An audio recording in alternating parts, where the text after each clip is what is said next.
ये खबर मिस कर दी तो पछताना तय है। शेयर बाजार का पूरा हाल कुछ ही सेकंड में।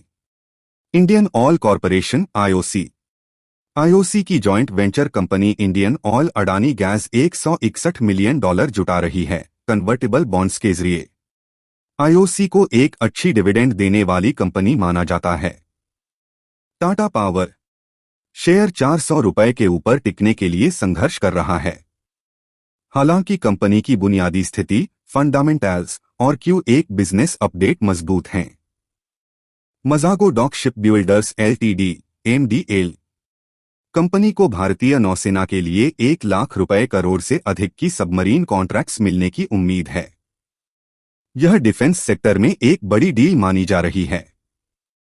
इरेडा कंपनी 10 जुलाई 2025 को अपना Q1 रिजल्ट जारी करेगी। शेयर लगभग ₹170 के आसपास ट्रेड कर रहा है। आईईएक्स इंडियन एनर्जी एक्सचेंज सरकार के एक अधिकारी ने कहा कि मार्केट कपलिंग अभी पावर सेक्टर के लिए कोई प्रमुख सुधार नहीं है। टाटा टेक्नोलॉजीज की नई साझेदारी टाटा टेक्नोलॉजीज ने इमर्सन कंपनी के साथ साझेदारी की है। यह पार्टनरशिप मोबिलिटी सेक्टर के लिए उन्नत टेस्टिंग सॉल्यूशंस विकसित करने के उद्देश्य से की गई है। एशियन पेंट्स का डिवेस्टमेंट एशियन पेंट्स ने एक्जोनोबेल इंडिया में अपनी 4.42% हिस्सेदारी बेच दी है। इस डील से कंपनी को लगभग ₹734 करोड़ प्राप्त हुए हैं। अडानी पावर जेफरीज की रिपोर्ट के अनुसार अडानी पावर के शेयर में 15% तक की तेजी आ सकती है। इसका मुख्य कारण है कंपनी की कैपेसिटी बढ़ाने की योजना, जिससे भविष्य में रेवेन्यू और प्रॉफिट में उछाल की उम्मीद है। CAMS computer age management services CAMS ने अपना नया payment system CAMS pay launch किया है। यह सिस्टम 1 सेकंड में 5000 ट्रांजैक्शन प्रोसेस करने की क्षमता रखता है, जो इसकी टेक्नोलॉजिकल मजबूती को दर्शाता है। Tata Motors Q1 global wholesale data FY26 की पहली तिमाही Q1 में टाटा मोटर्स के ग्लोबल होलसेल यूनिट्स में 9% की गिरावट दर्ज की गई। इस तिमाही में कंपनी ने कुल 29,964 यूनिट्स बेचीं।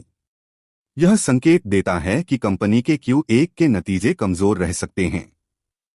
हाल ही में कारों की कीमतों में बढ़ोतरी टाटा मोटर्स ने हाल ही में कुछ कार मॉडलों की कीमतें बढ़ाई हैं।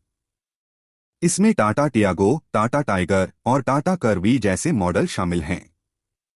इस मूल्य वृद्धि का उद्देश्य है Q2 में मार्जिन लाभप्रदता सुधारना।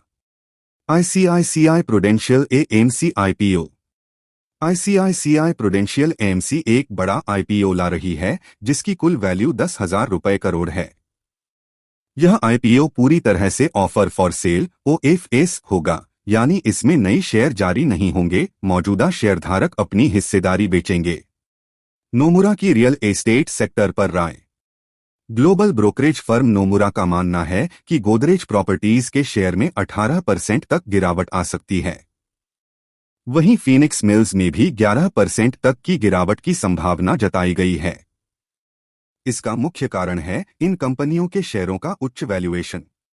Defence sector garden reach shipbuilders idea forge global brokerage firm Nomura ने भारतीय डिफेंस सेक्टर पर सकारात्मक नजरिया बुलिश व्यू जताया है। खासकर गार्डन रीच शिपबिल्डर्स और आइडिया फोर्ज को लेकर भरोसा दिखाया गया है। इस रिपोर्ट के बाद इन कंपनियों के शेयरों में तेजी देखने को मिली। यह जानकारी सिर्फ शैक्षणिक और सामान्य ज्ञान के उद्देश्य से दी गई है। यह कोई निवेश सलाह नहीं है। निवेश करने से पहले अपने वित्तीय सलाहकार से सलाह लें।